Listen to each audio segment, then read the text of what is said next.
Hello नमस्कार दोस्तों, स्वागत है आपका आज के मुख्य समाचारों में। यहाँ आपको देखने को मिलेगी सुबह से शाम तक की ताज़ा खबरें ब्रेकिंग न्यूज़ के रूप में। तो दोस्तों हमारी वीडियो को लास्ट तक ज़रूर देखें। तो चलते हैं आज के पहले मुख्य समाचार की ओर।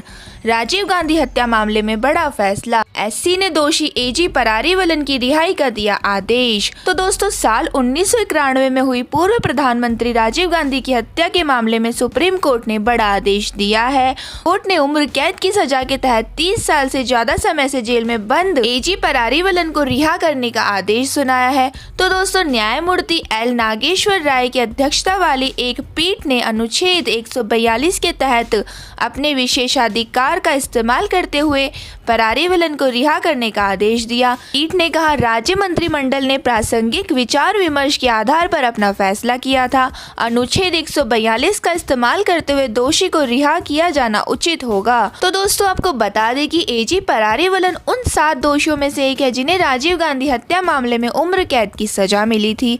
उनके साथ ही इस मामले में सथन, मुरुगन, नालिन, रॉबर्ट पायस, जय कुमार और रविचंद्र जेल में सजा काट रहे हैं। तो दोस्तों आपको बता दें कि परारीवलन ने कहा था कि तमिलनाडु सरकार ने उसे रिहा करने का फैसला लिया, लेकिन राज्यपाल ने फाइल को काफी समय तक अपने पास रखने के बाद राष्ट्रपति को भेज दिया।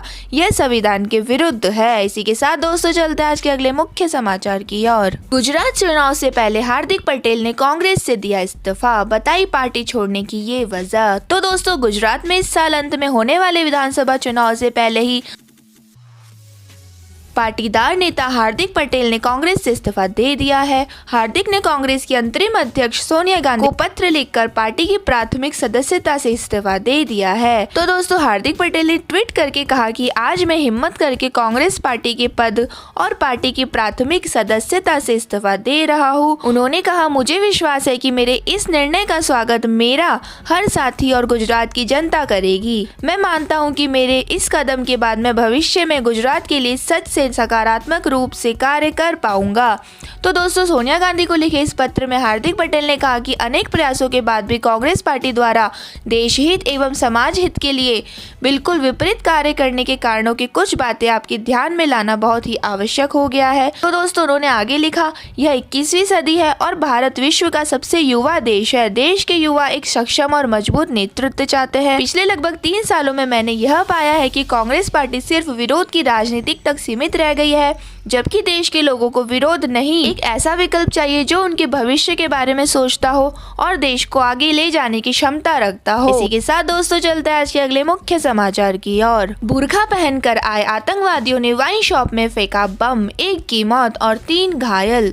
तो दोस्तों सुरक्षा बलों के लगातार ऑपरेशन से जम्मू कश्मीर में आतंकियों के हौसले पस्त है। ऐसे में वे अपने बौखलाहट में सिविलियन नॉन मुस्लिमों पर हमला करने लग गए हैं।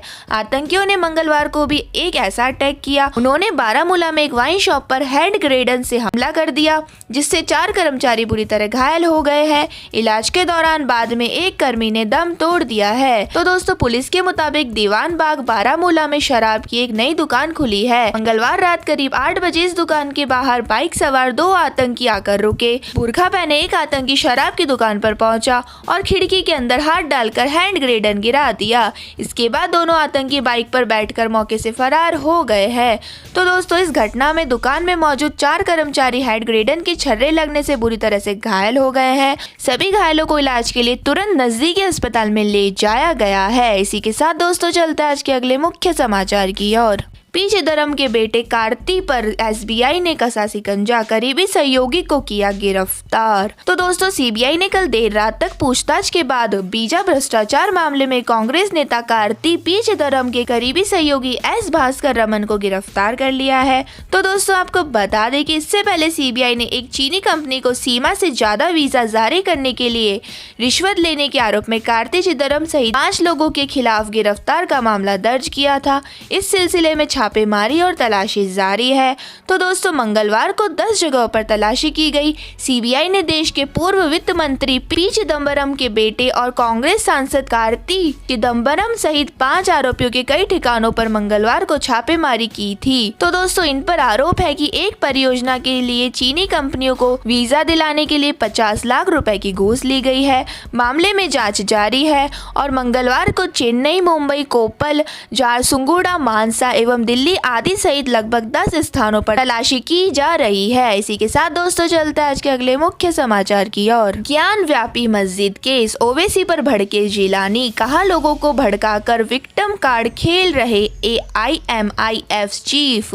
तो दोस्तों भारतीय जनता पार्टी अल्पसंख्यक मोर्चा के प्रवक्ता सैयद यासिर जिलानी ने वाराणसी में ज्ञान व्यापी मस्जिद में सर्वेक्षण का विरोध करने के लिए AIMIM प्रमुख असरुद्दीन ओवैसी की आलोचना की है। उन्होंने कहा है कि ओवैसी एक वर्ग को भड़काने और विक्टिम कार्ड खेलने की कोशिश कर रहे हैं। तो दोस्तों आपको बता दें कि ओवैसी को भारत के संविधान के अनुसार जो भी काम किया जाता है उसका विरोध करने के लिए जाना जाता है। वह 1991 के अधिनियम के अनुच्छेद 6 के बारे में बात करते हैं, लेकिन वह अनुच्छेद 4 पर चर्चा नहीं करते हैं, जो कि पूजा के लिए है।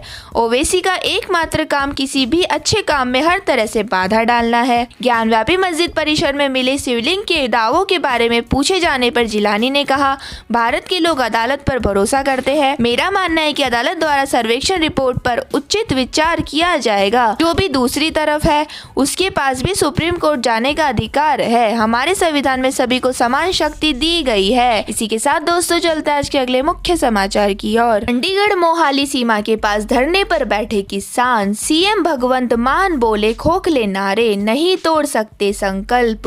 तो दोस्तों पंजाब के किसान गेहूं खरीद पर बोनस और 10 जून से धान की बुवाई शुरू करने सहित विभिन्न मांग को लेकर राज्य की राजधानी जाने से रोके जाने के बाद मंगलवार को चंडीगढ़ मोहाली सीमा के निकट धरने पर बैठ गए हैं। तो दोस्तों मुख्यमंत्री भगवंत मान ने विरोध को अनुचित और अवांछनीय करार देते हुए किसान यूनियन से नारेबाजी बंद करने और पंजाब के घटते जल स्तर को रोकने के लिए राज्य सरकार का साथ देने के लिए कहा।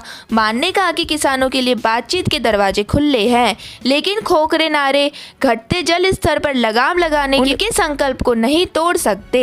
उन्होंने यह भी कहा कि वह एक किसान के बेटे हैं और फसल उत्पादकों की समस्या से अच्छी तरह वाकिफ है। तो दोस्तों इससे पहले किसान नेता जगजीत सिंह डल्लेवाल ने पंजाब की आम आदमी पार्टी सरकार को चेतावनी देते हुए कहा था कि अगर मुख्यमंत्री बुधवार तक प्रदर्शनकारियों के साथ बैठक नहीं करते हैं तो वे अनिश्चितकाल विरोध प्रदर्शन करने के लिए चंडीगढ़ की ओर बढ़ेंगे।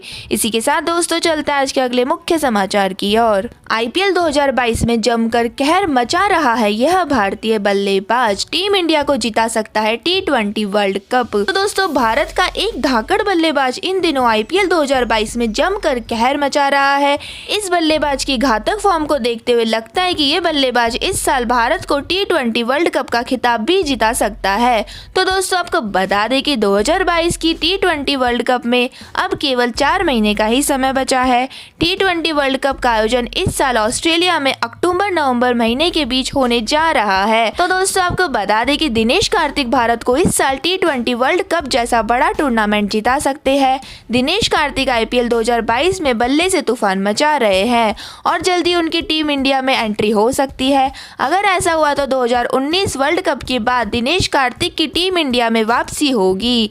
इसी के साथ दोस्तों चलते हैं आज के अगले मुख्य समाचार की ओर। असम में बाढ़ का त्रिपुरा पर असर, भारी किल्लत के चलते वाहनों को तय पैमाने पर मिल रहा है पेट्रोल डीजल। तो दोस्तों असम में आई बाढ़ ने राज्य में तो तबाही मचा ही रखी है, साथ ही पड़ोसी राज्य भी इससे प्रभावित हो रहे हैं। त्रिपुरा में पेट्रोल डीजल की किल्लत होने लगी है और इसके भाव आसमान छू रहे हैं। त्रिपुरा में NH 44 पर लंबा जाम लगा हुआ है, जिसकी वजह से राज्य में पेट्रोल और डीजल की किल्लत हो गई है और हर वाहन के लिए मात्रा तय कर दी गई है। अगर कोई 2 व्हीलर लेके जाता है तो उसे 200 रुपए का पेट्रोल मिलेगा, 3 व्हीलर वाले को 300 रुपए का पेट्रोल या डीजल और 4 पहिए वाले वाहनों को 1000 रुपए का पेट्रोल या डीजल ही मिलेगा। तो दोस्तों आपको बता दें कि असम, मणिपुर, मिजोरम और त्रिपुरा में बरकरार घाटी के लिए रेल संपर्क मंगलवार को लगातार चौथे दिन बाधित रहा, क्योंकि शुक्रवार से भारी बारिश और भूस्खलन के बाद असम की पटरियों को बड़े पैमाने से नुकसान हुआ है। पूर्वोत्तर सीमांत रेलवे के अनुसार असम में लुमडिंग मदरपुर खंड में 50 से अधिक हिस्सों में रेलवे ट्रैक देश के बाकी हिस्सों के साथ मिजोरम, त्रिपुरा, मणिपुर और बराक घाटी में रेल संचार को पूरी तरह से बाधित कर दिया गया है। इसी के साथ दोस्तों चलते हैं आज के अगले मुख्य समाचार की ओर। देश में कोरोना के 1829 नए मरीज मिले, एक दिन पहले से 16.5% ज्यादा,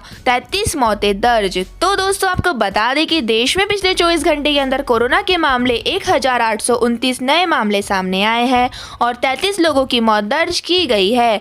कोरोना के नए केस एक दिन पहले मिले केसों से 16.5% ज्यादा है। केंद्रीय स्वास्थ्य मंत्रालय के मुताबिक देश में अब तक एक्टिव कोरोना केसों की संख्या 15,647 हो गई है। तो दोस्तों डेली पॉजिटिविटी रेट 0.42% है। तो दोस्तों आपको बता दें कि एक दिन पहले मंगलवार को देश में कोरोना के 1,569 मरीज मिले थे और 19 संक्रमितों की मौत हुई थी। बुधवार को स्वास्थ्य मंत्रालय ने 1,829 नए केस और 33 मौतों की जानकारी दी है। इसी के साथ दोस्तों देश में सबसे ज्यादा केस अभी भी दिल्ली में ही मिल रहे हैं। स्वास्थ्य मंत्रालय की वेबसाइट के मुताबिक पिछले 24 घंटों के दौरान दिल्ली में सबसे अधिक 318 नए मरीज मिले। उसके बाद हरियाणा में 157 केस दर्ज किए गए। बाकी राज्यों में नए केसों का आंकड़ा 100 से नीचे ही रहा है। तो दोस्तों पिछले 24 घंटे में सबसे ज्यादा दिल्ली में ही 709 लोगों ने ही कोरोना को मात दी है। इसी के साथ दोस्तों चलते हैं आज के अगले मुख्य समाचार की ओर। आज सोना हुआ महंगा, चांदी हुई सस्ती। दिल्ली यूपी के लोग गोल्ड सिल्वर खरीदने से पहले चेक कर ले ये लिस्ट रेट। तो दोस्तों अंतरराष्ट्रीय बाजार में सोना चांदी की कीमत में उतार चढ़ाव बना हुआ है। वहीं भारतीय सराफा बाजार में हफ्ते में तीसरे कारोबारी दिन यानी बुधवार 18 मई को सोने की कीमत में थोड़ी बढ़त देखी जा रही है। वहीं चांदी की कीमत में गिरावट दर्ज की गई है। तो दोस्तों आपको बता दें कि राष्ट्रीय राजधानी दिल्ली में 18 मई बुधवार को सोने की कीमत में थोड़ा सा इजाफा देखा जा रहा है। दिल्ली में 22 कैरेट 10 ग्राम सोने का भाव 46,560 रुपए हो गया है। वहीं कल 22 कैरेट 10 ग्राम सोने का भाव 46,550 रुपए था। इसी के साथ दोस्तों 24 कैरेट 10 ग्राम सोने का भाव आज 50,790 रुपए हो गया है, जबकि कल 24 कैरेट 10 ग्राम सोने की रेट 50,780 रुपए थी।